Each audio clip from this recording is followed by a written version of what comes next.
est vérifié et confirmé. Il y a seulement 69 centièmes de seconde entre ce 10e temps et la pole. Donc vous voyez que c'est extrêmement facile évidemment de perdre beaucoup de positions si on s'écarte un tout petit peu de quelques setups idéaux. Je l'ai parlé de trajectoire, donc je crois que là elles sont idéales, il n'y a aucun doute. Il devance Thibaut Bossy, très rapide hier, il s'est battu régulièrement dans le top 5, alors que là visiblement c'est un tout petit peu plus difficile. Le team TB2S pour la numéro 5, 11e. Team Clair Sport ensuite avec Paul Thénault. Paul qui fait un joli podium hier dans le classement junior. Seulement ça n'était pas la première position, alors que là j'ai bien la sensation qu'il a la capacité de résister à l'autre excellent junior, c'est Jérémy Sari. Jérémy, traditionnellement invité dans les toutes premières places dans les classements scratch également. Mika Carré qui était un tout petit peu mieux là aussi hier, qui si mes souvenirs sont bons termine à la 11e position, est aujourd'hui un petit peu plus discret, mais attention parce que là aussi cela peut intervenir assez rapidement, d'autant que Pascal Arellano qui est juste derrière lui n'a pas été aussi rapide qu'on aurait pu l'imaginer au vu de ce temps, ou cette position plutôt qui a été remarquable à l'occasion de la course 1. Là il va falloir peut-être se cracher un petit peu plus dans les mains, on verra s'il y parvient. C'est la 16e position et ça va mieux pour Thiers Corentin qui a tout simplement bien amélioré sérieusement sa place. 16e place pour la numéro 11 du pôle position 81 Bartiers Compétition. Il a devancé Emilien Card qui hier termine sur le podium. Emilien qui a fait un très très beau parcours pour la voiture 65 engagée par Milan Compétition. Pole position 81 et le team albigeois pour la voiture numéro 67 de Jérémy Le Soudier.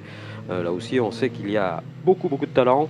Il va falloir trouver maintenant de quoi l'exploiter, mais ça me paraîtrait tout à fait possible. Possibilité également de retrouver Guy Frey, comme son nom l'indique d'ailleurs, avec ce temps, il porte un nom prédestiné, le pilote du T2CM numéro 68. Autosport GP pour saluer la présence de Manuel Raffin, qui avait un petit peu le masque tout à l'heure, hein, on ne le sentait pas très épanoui, pas très heureux de cette qualification relativement difficile. Il a devancé Vinesh Shankar, le sympathique pilote numéro 44 du team Clair Sport. On retrouve ensuite à nouveau l'Autosport GP avec Franck Trainard, le mal nommé, Gilles Bourbigo, le 23 et le 31 et 23e sur la grille de départ pour le pôle position 81 qui engage donc beaucoup de voitures. Team Verte ensuite pour Arturo Espini, le pilote espagnol numéro 70, 24e. T2CM pour Charles Pax, celui de l'Est qui est en train de découvrir avec passion cette discipline qu'est la Clio Cup sans avoir fait quoi que ce soit avant, hein, ni voiture ni carte. Donc là, coup de chapeau à lui. Maxime Roy, ce matin on l'a vu dans le sable, ça c'était pas une très bonne nouvelle évidemment. Maxime qui s'est raté tout simplement, c'était dans la grande courbe me semble-t-il de mémoire. Et puis pas de temps non plus pour Stéphane Oriacombe, lui victime aussi de quelques soucis techniques alors qu'il termine à la 3e position du classement gentleman, c'était hier. Ensuite il y a un classement groupe Benelux pour placer René Stemmens, Sébastien Bleckmolen et Michael Bleckmolen dans les positions les plus intéressantes. Alors ça c'est le classement Benelux, mais bien sûr qu'on va les intégrer dans le classement général en ce qui concerne cette grille de départ de la Clio Cup et le retrouver vraisemblablement à une place qui est beaucoup plus intéressante. On pense surtout à Sébastien Bleckmolen qui lui est un pilote extrêmement rapide, et à René Stemmens également super vite puisqu'il partira 13e du scratch. Le numéro 55 Sébastien est quant à lui un petit peu moins bien qualifié, 18e rang sur cette grille de départ. Quant à Michael, eh bien c'est la 21e position sur la grille de départ. Décision donc d'intégrer le championnat Benelux à cette Coupe de France, et cette décision s'est avérée certes pas aussi payante au niveau numérique qu'on aurait pu l'imaginer, mais en tout cas au niveau qualitatif les meilleurs sont venus et on peut être assuré d'avoir un niveau peut-être jamais vu historiquement dans cette discipline. On en parlait tout à l'heure, il y a une bonne douzaine de pilotes qui peuvent l'emporter. C'est vrai que partir devant constitue un avantage indiscutable, hein, c'est clair, et les deux, Jimmy et Teddy, vont barrer un petit peu la route, mais ils l'ont fait avec beaucoup de sobriété à l'occasion de la course 1, c'est-à-dire que le frangin a croisé, il savait très bien de toute façon quand un décalé il était particulièrement délicat de pouvoir s'installer, alors que là on est tout simplement sur des lignes qui sont exactement parallèles, c'est-à-dire que la pole position elle a un petit peu moins d'avantage qu'en 1-1 décalé. Et on verra si cet avantage suffit malgré tout pour éviter la détermination plutôt, à la fois d'Éric Trémoulet et de Marc Guillot. Regardez, c'est la 2e ligne de la grille de départ. Côté gauche, c'est la verte et grise avec la 64 d'Éric. Et côté droit, c'est la jaune avec la voiture de Marc Guillot. Immense talent hein, sur cette ligne-là. On a plusieurs titres, on a 3 titres de vainqueur de la Coupe de France. Un petit peu plus loin, on en a 4 avec Nicolas Milan. Et que dire évidemment de ce niveau, eh bien, que le plateau est vraiment splendide. splendide. Et puis en plus, il y a du monde, il y a beaucoup de monde. Regardez, on n'a pas encore terminé de placer toutes ces voitures sur la grille de départ. Je pense qu'on peut s'enorgueillir cette année du côté des acteurs, justement, de cette discipline, d'avoir vraiment un plateau fabuleux, qui plus est dans un cadre merveilleux qui est celui de Magny-Cours, qui plus est avec le soleil et qui plus est avec la bonne ambiance. Alors on a envie de dire, et rajouter pourvu que ça dure, parce que c'est la dernière course de ce week-end, donc on va pouvoir se lâcher un petit peu plus. Et les dernières voitures vont venir s'installer sur la grille. On voit les 2 abandons ce matin, donc pas de temps ni pour Roy ni pour Oriacombe, et donc ils sont logiquement positionnés à l'arrière du peloton. Feu rouge, c'est parti, allumage de 3, de 4, de 5 feux. Le départ est donné. Le départ qui vient d'être donné, et on a l'image de ce qu'on a vécu hier. Le start extrêmement efficace des 2 clairés. Ça, c'est magique. Et derrière, vous voyez qu'on n'a pas cherché à forcer plus que cela. On voit Castagnier qui prend un bon départ également, qui s'est mis dans la roue de Benoît Castagnier. Attention à ce virage, première partie de la courbe d'Estoril qui se prend en appui. On a souvent des voitures qui sont bien sûr un petit peu plus déséquilibrées au moment des premiers tours. Il y a beaucoup d'essence et puis les pneumatiques ne sont pas encore tout à fait en température. Et des pilotes qui vont aller virer très loin sur les moquettes là-bas, mais pas de souci pour l'instant. Regard qu'on va porter sur la courbe d'Adélaïde, le virage très serré du circuit de Nevers-Magny-Cours, les 2 clairés qui très logiquement font une course d'équipe et qui malgré cela, attention, ça attaque Marguillot, Eric Trémoulet à la corde, Eric Trémoulet qui va peut-être être mieux positionné pour l'entrée du Nürburgring tout à l'heure, puisqu'il a viré à la corde de Marco Guillot. Voilà une belle image de ce que va nous offrir cette course, avec Trémoulet à la corde mais qui ne passera pas. Ouh là là, c'est passé très près, puis j'ai bien l'impression que la carrosserie a un petit peu souffert sur la 64, à moins qu'il ne s'agisse d'un reflet qui nous aurait trompé. Et très bon départ également avec David Pouget, avec Benoît Castagnier. Là, on a vraiment affaire au plus fort, au plus solide de cette saison. On voit Nicolas Milan également qui est bien parti. On voit Julien Neveu qui est dans le bon groupe, il doit être à la 7e position, Julien. Et pour l'instant, une relative sagesse, on ne cherche pas à forcer les choses, on va laisser le rythme s'installer logiquement. De toute façon, on sait très bien qu'il y a tellement peu d'écart qu'il n'est pas question de s'envoler tout de suite, ça va être beaucoup plus compliqué que ça. Et Eric Trémoulet rapide, ou accrochage derrière avec... c'est Olivier Jouffret malheureusement qui s'est fait percuter, je pense, par une autre voiture. Peut-être cette percussion était-elle à l'origine d'ailleurs d'un travers d'Olivier, ça on ne sait jamais exactement l'origine des faits. En tout cas, l'origine de ce double éclairé, il est celui des 2 meilleurs temps réalisés à l'issue des séances qualificatives chronométrées officielles. Oh là, la sortie très large de Marguillot, très impressionnante à la sortie du S. Alors que regardez qu'on met la totalité des voitures maintenant sur les vibreurs. Les pneus sont hyper chauds naturellement d'entrée de jeu pratiquement. Alors qu'on entend des radios qui nous invitent à être attentifs sur d'éventuelles sorties de piste ici ou là. 77 qui aurait connu quelques problèmes. De qui s'agit-il? Sarri et Thiers, ça c'est pas du tout une bonne nouvelle. Alors qu'on voit cette attaque. Et Benoît Castagnier, il est bien. Attention à Benoît parce qu'il est dans le rythme d'Éric Trémoulet, dans le rythme de Marc Guillot.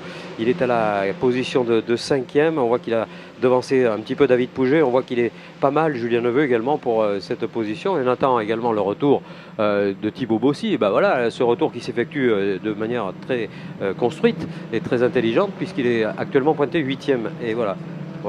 Et ils sont là tous les 2, Corentin Thiers et Jérémy Sarri, simplement une petite incompréhension. Je crois même qu'il y en a un des 2 qui a tiré tout droit sans prendre de place, donc c'était, me semble-t-il, ce qu'on entendait dans les radios de la direction de course. Donc rien de grave. Où est notre ami Jérémy Curti? Eh bien, toujours un petit peu plus en souffrance qu'on aurait pu le supposer à la vision des essais du vendredi, mais vous voyez qu'il n'est pas le seul à souffrir. Nicolas Milan, pour l'instant, certes il performe, il est 9e, mais pour l'instant, inutile d'imaginer d'aller chercher les meilleurs. Pas de cette manière-là en tout cas, alors que Julien Neveu est en train de revenir. Alors qu'on est littéralement sur 2 roues sur les vibreurs avec cette voiture numéro 21. C'est la voiture de tête avec Jimmy Clairet. Voilà, il y aurait peut-être là aussi.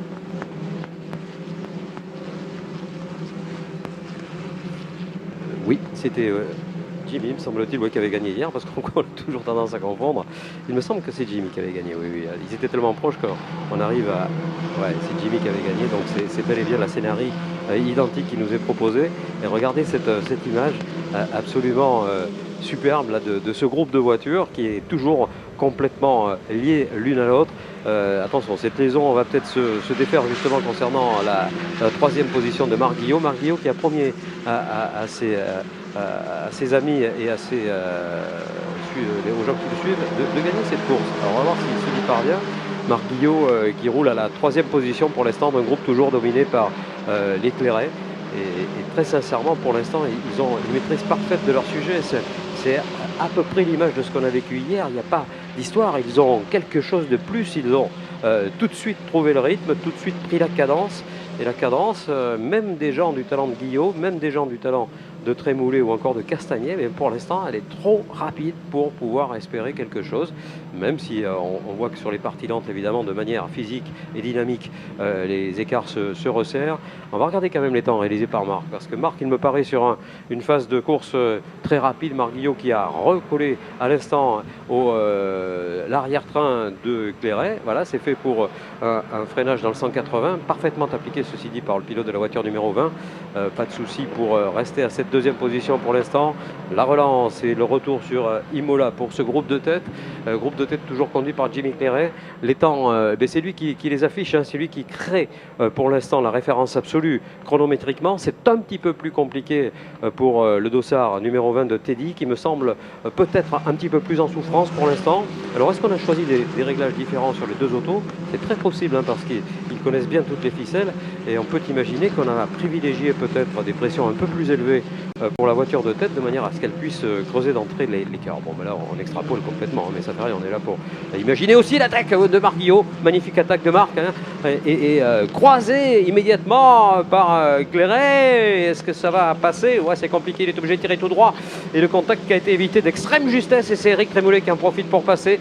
Eric Trémoulet qui a profité de la situation. Alors là, c'était rocambolesque cette attaque au freinage du lycée, et du coup, je pense que Benoît Castagnet s'est dit oulala, je vais rester où je suis moi, parce que ça me paraît être un peu chaud patate devant, et tellement chaud d'ailleurs qu'il a gardé complètement le contact, alors qu'on voit des panneaux aux couleurs d'un partenaire qu'on ne citera pas parce que ce n'est pas le nôtre, mais qui a souffert, et c'est Corentin Thiers dont on revoit en replay cette image de la sortie justement dans ces panneaux publicitaires, et ce panneau curieusement d'ailleurs est resté collé à l'avant de la voiture, ce qui est pas génial, et pour le refroidissement, vous en conviendrez, l'attaque d'Éric Trémoulet. Ouais, Éric Trémoulet qui est passé à la corde. Quelle attaque d'Éric Trémoulet qui vient de s'emparer de la 2e position au détriment de Teddy Clairet. Est-ce que ça va? Oh là là, Pouget qui vient se mêler à la lutte et qui klaxonne fort, hein, avec Castagnet. Je dirais même qu'il est en train de lui montrer un petit peu de quel bois il se chauffe. En tout cas, le bois est bien fait, bien mené, bien amené, bien construit pour un leader qui va du coup s'échapper, parce que lui n'est gêné par personne. Lui n'est absolument dérangé par aucun de ses concurrents. Et regardez l'écart très très important qu'il est en train de creuser avec Éric Trémoulet, qui est peut-être le seul actuellement à pouvoir rivaliser. Encore une fois, on regardait l'écart. Alors, mince, safety car. Ah, ça va être terrible pour Clairet. Safety car, c'est annoncé de manière très très officielle. Alors j'ignore complètement la raison de ce safety. On va examiner les écrans pour voir à quel endroit on pourrait avoir eu des soucis. Le safety qui est entré en scène et en piste, ça y est. Je ne sais pas du tout ce qui s'est passé. Je me demande si ce n'est pas simplement le fait qu'il y ait des débris sur la piste, et qu'on ait souhaité les évacuer pour limiter les risques pour les pilotes. On voit pas mal de débris sur la piste, donc j'imagine que c'est pour cela, et de manière à ce que les commissaires de piste, que l'on salue une nouvelle fois pour l'excellent boulot réalisé encore une fois dans ce week-end nivernais, puissent effectuer leur boulot là aussi dans des conditions de sécurité pour eux qui, vous en conviendrez, doivent être absolument exemplaires. Mais quelle attaque, quel tour extraordinaire construit par ce groupe. Alors il y en a un qui doit jubiler sous son casque, c'est Éric Trémoulet, parce que là il a refait avec ce safety la totalité de l'écart qu'avait creusé le leader Jimmy Clairet. Là, j'ai envie de dire, côté Clairet, c'est tout à refaire, c'est tout à reconstruire. Et là, la scénario va être quelque peu différente. C'est-à-dire qu'au restart, il faut absolument qu'Éric Trémoulet soit dans le rythme, il soit littéralement vissé derrière Clairet pour essayer de rester dans l'aspi. Il est évident que normalement, si ce safety reste peu de temps en piste, ce qui paraît probable parce qu'on n'a pas vu vraiment de crash important dans ce passage-là, si ce n'est encore une fois quelques débris sur la piste, eh bien, ou à moins que quelque chose nous ait bien sûr échappé sur une des parties qui échapperait à nos regards. Voilà, on écoute dans les radios qu'est-ce qui se passe. Et bien voilà, c'est les commissaires qui ont évacué ce débris qui jonchait la piste. Voilà, et on ne prend pas de risque évidemment. Et voilà, la piste va être claire. Dès qu'elle sera déclarée claire, eh bien, tout simplement, le safety va s'effacer. On le saura très vite puisque le bandeau lumineux sur son toit va s'éteindre. Et cela va être certainement un petit coup de stress là pour Jimmy Claret. Jimmy qui doit se dire, mince, alors ça, c'est pas exactement comme ça que j'avais vu les choses, parce qu'il était en train de s'échapper littéralement. On va même regarder les derniers temps qui avaient été faits par ce garçon et puis ses poursuivants les plus directs, dont son frère d'ailleurs, qui a perdu 2 positions, on le rappelle, à l'issue, ou une ou deux, enfin au moins une, voilà, une seule position. Les temps, c'était quoi? C'était 1,05, 1,05, 1,03. Et bizarrement, c'est Teddy qui avait fait le tour le plus rapide alors qu'il venait de perdre une position. Bon, là, attention, parce que c'est peut-être des secteurs pendant le safety car, hein, ça me paraît plus probable. Et on va évacuer l'ensemble de ces...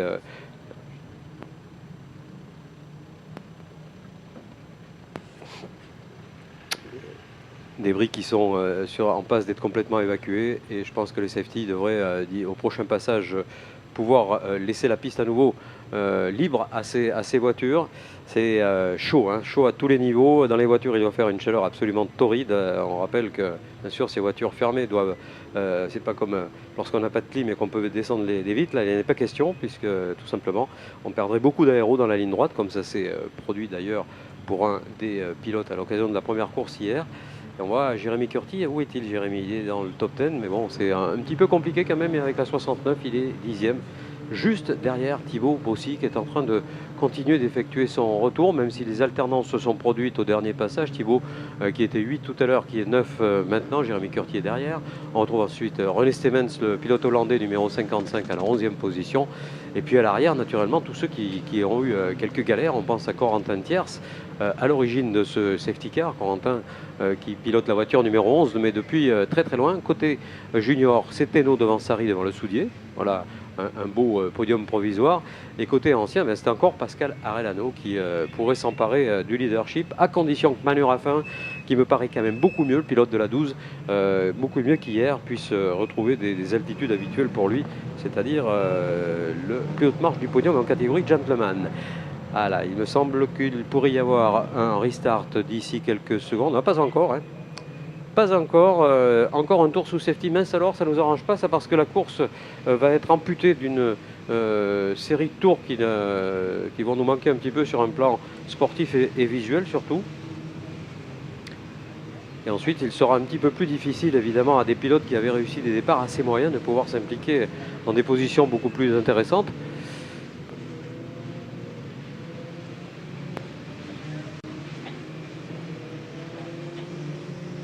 Guy Frey pointé à la 21e position. Il doit être 3e, Guy, encore une fois, de la catégorie gentleman, dominé par Arellano. Et enfin, on retrouve Emmanuel Raffin qui pourrait retrouver les joies du podium. Pour l'instant, toujours pas de prévision d'arrêt de ce régime de safety car. Ça veut dire qu'on n'a pas complètement débarrassé la piste des débris qui la jonchent. Et on voit qu'on doit commencer maintenant à zigzaguer dans la ligne droite pour garder les Dunlop en température. C'est bien sûr très important, particulièrement en restart, même si ici le restart s'effectue dans des très grandes courbes. Donc les pneus ont le temps, peut-être en quelques virages seulement. Voilà, safety car qui va s'effacer dans ce tour-là. Safety qui va laisser la course s'exprimer. Il va rester encore la mi-parcours, exactement la mi-parcours.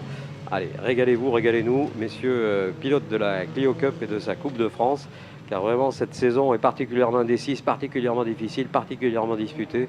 Et là, je crois qu'on a l'image quelque part de ce qui a été la révélation pour cette saison 2016 en ce qui nous concerne, c'est-à-dire l'arrivée du team Claret Sport et de cette ambition parfaitement légitime que de retrouver les premières positions. On l'a fait un petit peu plus discrètement en début de saison. Et puis ensuite, ça a été beaucoup plus réel.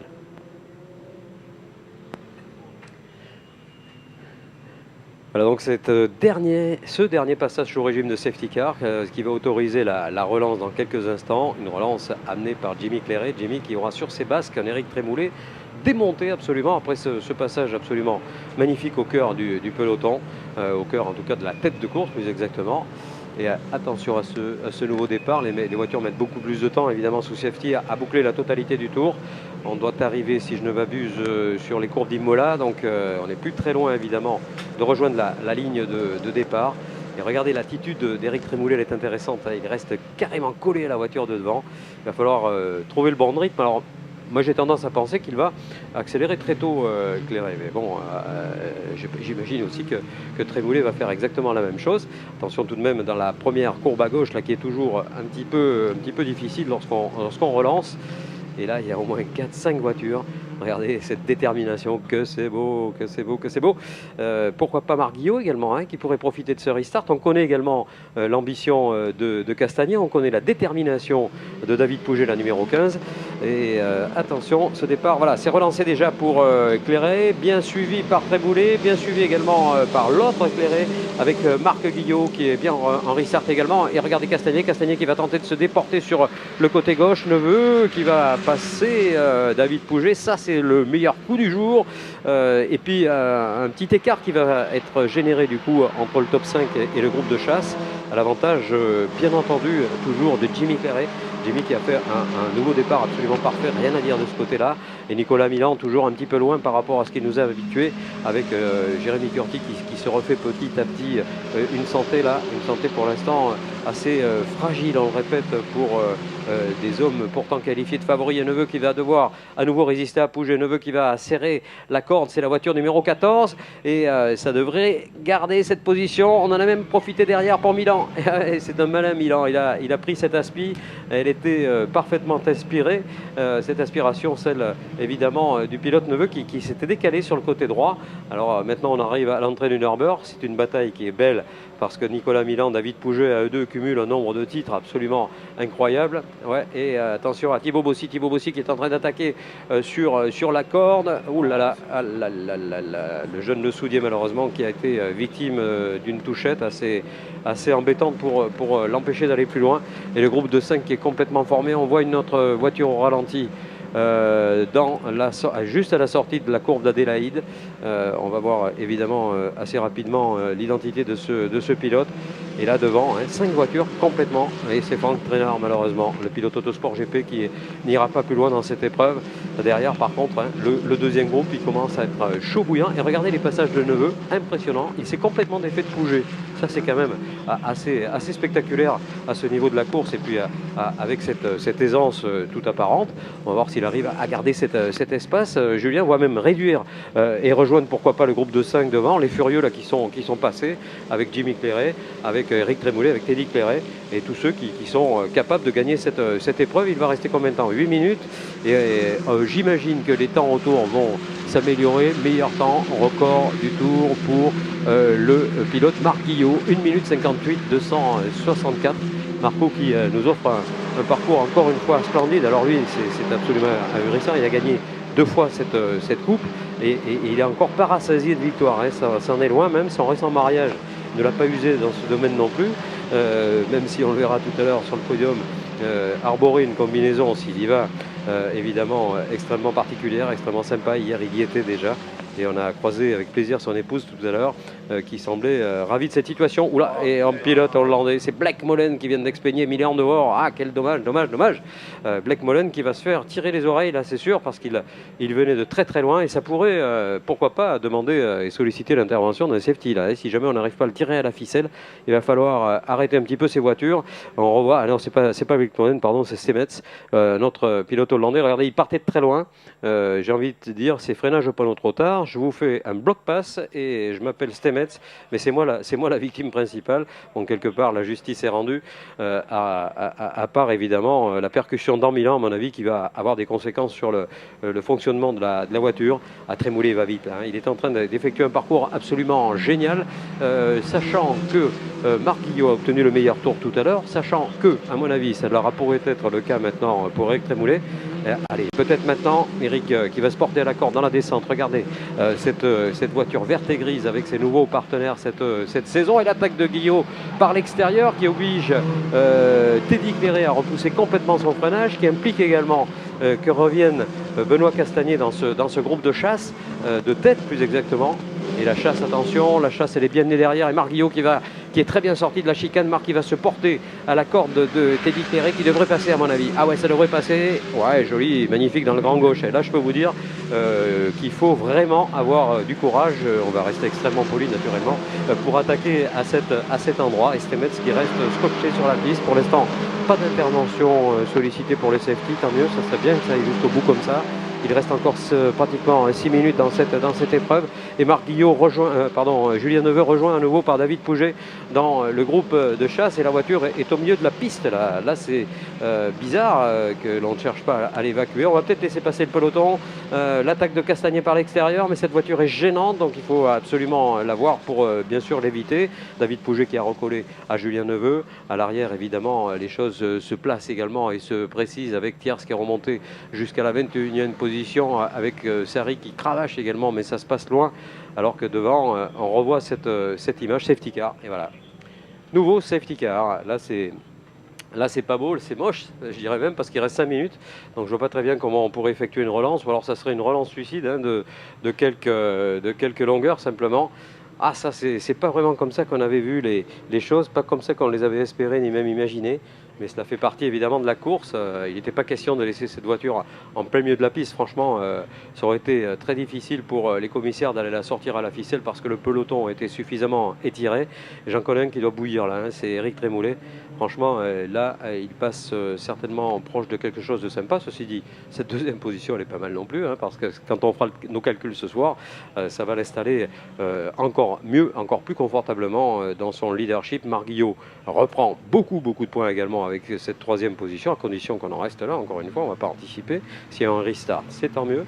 Ça n'est pas sûr du tout. Et puis surtout, ce qu'on ne voudrait pas, c'est qu'à l'occasion de ce restart, tout soit remis en question. Si jamais il y a un pilote qui est un petit peu téméraire, eh bien qu'il puisse expédier d'autres concurrents à l'extérieur du parcours, ça serait vraiment dommage.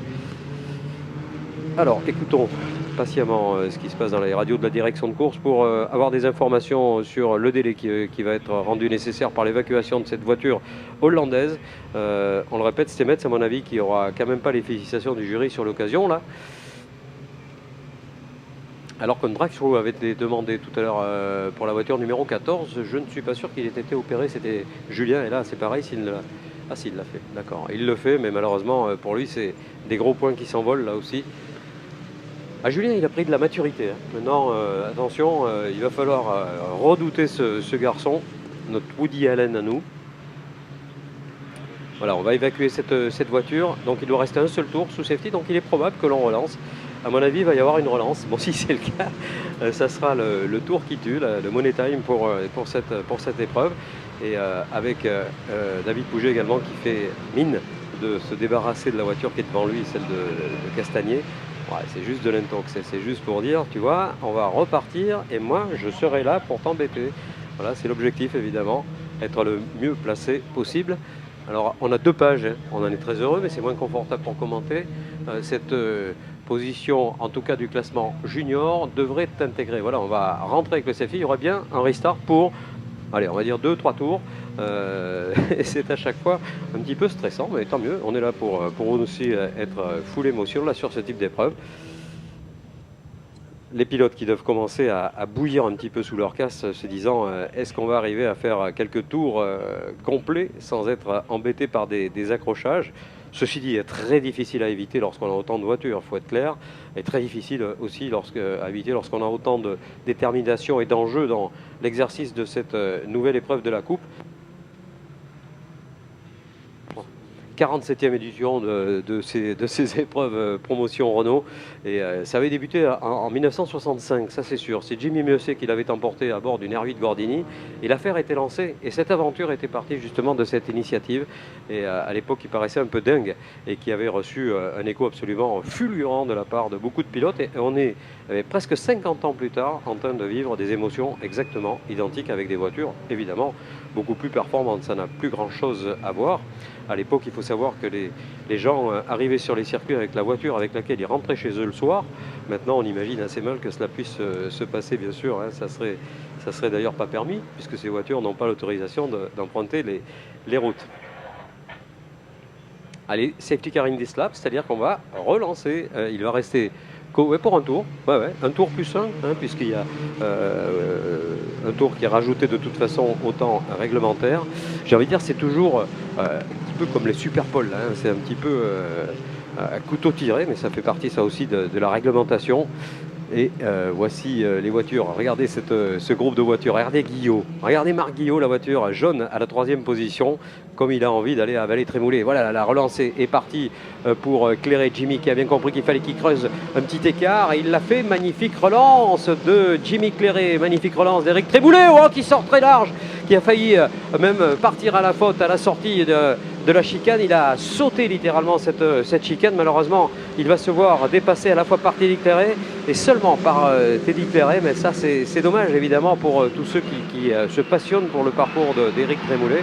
Nous, évidemment, on n'a aucune préférence pour aucun de ces pilotes, si c'est qu'on les aime tous et si c'est qu'on aimerait bien qu'ils soient tous de ce niveau, de ce talent. Castagnet qui a fait un très très bon parcours également. David Pouget qui est reparti après la sortie de Neveu suite au son passage par les stands. Il va rester 18 secondes, c'est-à-dire qu'on va faire ce tour plus un autre et la course connaîtra son terme. Regardez l'image incroyable d'Éric Trémoulet qui se retrouve tout droit face au mur de pneumatique. On ne sait trop comment il a récupéré cette voiture, mais bien sûr que Marc Guillot en a profité pour passer, et bien sûr également que Teddy Clairet n'a pas demandé sa part non plus et se retrouve encore une fois podiumable sur cette épreuve, et je pense même qu'il va y aller. Pour la 2e fois de ce week-end, on aura 2 Clairet sur les marches du podium de Nevers-Magnicourt. L'histoire, ils sont en train de l'écrire. On tourne des pages de cette histoire, des coupes promotion, et j'ai l'impression que la voiture de Trémoulet souffre. Je pense qu'elle a souffert de cette escalade un petit peu optimiste là et qu'elle a du mal à garder son cap maintenant. Je dirais même qu'il va peut-être avoir affaire à Benoît Castagnet. Benoît qui a bien senti qu'il avait quelque chose à jouer avec la 27. Et voici Benoît qui va peut-être tenter sur l'entrée d'Imola. C'est rare qu'on arrive à doubler à cet endroit. Par contre, au Château d'Eau, il peut peut-être tenter quelque chose si la voiture de devant est effectivement déséquilibrée ou en train d'être victime de petits soucis pneumatiques liés à ce restart un petit peu compliqué. Il a tenté, hein. Ça aurait pu fonctionner, hein, comme on dit. Si c'était passé, ça aurait été magnifique. Et là, malheureusement, ça a été un petit peu plus délicat. Mais encore une fois, aucune galère. L'intérêt, c'est de prendre des points. Il est en tête du championnat, il a beaucoup d'avance. Prendre des points de la 4e position, ce sera éminemment intéressant, éminemment important. Et je peux vous dire que lui, là, maintenant, il est résigné complètement à cette situation. Dernier passage des hommes de tête, dernier passage des pilotes, avec côté junior, Pénaud devant Card et Thiers. C'est bien Corentin de rejoindre ce podium. Et drive-through pour la voiture numéro 31 de qui bon, ben là, ça se passe un petit peu plus loin. Gilles Bourbigo. Et on voit Éric Trémoulet qui a retrouvé, semble-t-il, un petit peu plus d'équilibre à sa voiture. Alors que Marc Guillot va sortir très très large là-bas sur les livreurs. Marc qui va faire un nouveau podium, et on avait des doutes là-dessus. On va à nouveau apprécier le style particulier de sa tenue vestimentaire. Et j'espère retrouver son épouse sur le podium. Il lui manque une place pour tenir sa promesse, mais il aurait pu le faire. Allez, Benoît Castagnet à l'extérieur là-bas. Benoît Castagnet au freinage d'Adélaïde. Ça ne passera pas. Et par contre, David Pouget. Mais là, Benoît, il a dit non. Ah non, non, non, non, ça, tu vas pas me le faire. Je veux absolument terminer derrière Éric Trémoulet. Et surtout, avec les gros points de cette 5e position, Benoît Castagnet, qu'on aura sacrément vu durant ce week-end. Un Benoît toujours là, toujours attentif. Peut-être un petit peu moins guerrier qu'à une époque. Et ça marche mieux, évidemment, du coup. Hein. À une époque, alors qu'on voit des éléments de carrosserie. Oula! Et c'est un marqueur qui vient d'exploser littéralement sur Imola. Sur Norbert, pardon. Là. Et c'est Teddy Clairet qui vient de taper ce marqueur. Est-ce que la voiture va aller jusqu'au bout? Ça m'étonnerait. À mon avis, il a crevé à l'avant gauche. Donc si c'est le cas, alors est-ce que c'est un autre pilote qui a envoyé? Non, non, non, c'est Trémoulet qui a de justesse évité ces marqueurs. Par contre, je suis complètement étonné de voir que la voiture puisse rouler encore. C'est étonnant. Voilà, regardez comme Éric Trémoulet va se placer maintenant derrière. Et là, le dernier freinage va être chaud, hein, va être pathétique. Regardez le dernier freinage de ces voitures, alors que les marqueurs, ce sont ces piles de pneumatiques. La victoire pour Jimmy Clairet, ça c'est fait, pas de problème. La victoire pour Teddy finalement, avec une voiture qui ne ressemble plus du tout à la fiche d'homologation. Elle va quand même terminer à la 2e position, mais avec beaucoup de peine sur ce freinage, appliqué de manière incroyable. Et encore une fois, 2 Clairet sur le podium. Ah, c'est furieux ça. C'est furieux. Qui aurait un seul instant, au moment de la relance, imaginé cette situation? Et malheureusement, je vois une voiture arrêtée. Ça ne nous amuse pas du tout. Ça ne nous amuse pas du tout. C'est celle de Marco Guillot qui, lui, malheureusement, je pense, a tapé dans les marqueurs. Ah là là là là, Marco qui n'ira pas comme on avait pu le dire un petit peu trop tôt sans doute, on s'en excuse d'ailleurs, sur ce deuxième podium. Quel dommage, quel dommage. Bon, c'est la course, on va faire un point évidemment sur ces classements. Les deux clairés devant Eric Trémoulet, ça c'était déjà ce qu'on avait vécu hier. En ce qui concerne les juniors, ce sera Teno Card et Thiers, et en ce qui concerne les gentlemen, ce sera Arellano, Raffin et Oriacombe, Effray, pardon.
La Clio.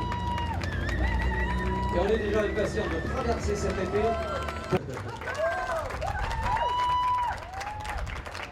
Immense merci à vous, podium numéro 3 dans quelques instants. Restez bien parmi nous car il y a une vidéo de groupe à réaliser avec Florent. Donc deuxième course top, une deuxième victoire ce week-end, un deuxième doublé avec mon petit frère, donc émotionnellement là ça fait vraiment du bien au cœur. J'ai pris un meilleur départ que Teddy, donc encore une fois je suis resté devant lui. Il s'est bien occupé de moi, il m'a bien protégé tout le début de la course. Ensuite j'ai pris une sérieuse avance et malheureusement pour moi j'ai eu droit à 2 safety cars ensuite. Donc, et heureusement pour moi j'ai réussi à me relancer correctement et à gagner la course vraiment difficilement cette fois-ci. J'ai pris pas un top départ, je me suis retrouvé 2 derrière mon frère tout de suite. Les premiers tours on a eu un petit peu de chance, on a réussi à faire le trou. Et après ça, Marc et Eric étaient un petit peu plus rapides que moi. Donc ils ont réussi à me passer à travers de la course. Franchement, j'ai eu de la chance de finir deuxième aujourd'hui parce que j'avais pas le rythme pour le faire. J'ai un peu profité de la petite erreur d'Eric et de l'erreur de Marc dans le dernier tour. Plus ma voiture qui finit avec un petit morceau en moins. Cette course-là, je suis vraiment content de la finir et de la finir à 2e place. Ça marche. Et course un petit peu mouvementée, j'avais pris un bon départ, enfin, on s'est battu à 4 pilotes avec les 2 Clairés et Marc. Et il y a eu plusieurs safety cars, plusieurs accrochages. J'ai réussi à profiter des faits de course pour passer 2. On a fait une belle bagarre avec Teddy et Marc. Et à la relance du dernier safety, je pense que j'avais la vitesse pour gagner. Et j'ai voulu un peu trop en faire dans la chicane de relance et j'ai fait une grosse erreur. Et voilà, du coup je me retrouve 4 et dans le dernier tour, c'est Marc qui fait une erreur et j'arrive à repasser 3, à sauver le podium in extremis. Ouais, c'était vraiment une course difficile au départ, c'était assez chaud avec Jérémy Sari. Puis après ça s'est fait, j'ai réussi à faire le trou, mais malheureusement il y a eu beaucoup de safety cars, donc à chaque fois que je me faisais un petit trou, ça revenait. Il fallait vraiment être hyper précis sur la relance safety car dans le dernier virage. Et puis voilà, après je suis resté bien concentré, j'ai essayé de faire le mieux, de m'appliquer et c'est passé. Au top, super. Donc je pars de la 16e place, avec un regret quand même, c'est qu'ils m'ont supprimé mon 6e temps scratch de ce matin. Donc je prends un départ normal, 16e, et j'arrive à remonter 11e au scratch. Et premier gentleman, 2 victoires gentleman sur le week-end, donc c'est quand même une bonne opération pour moi.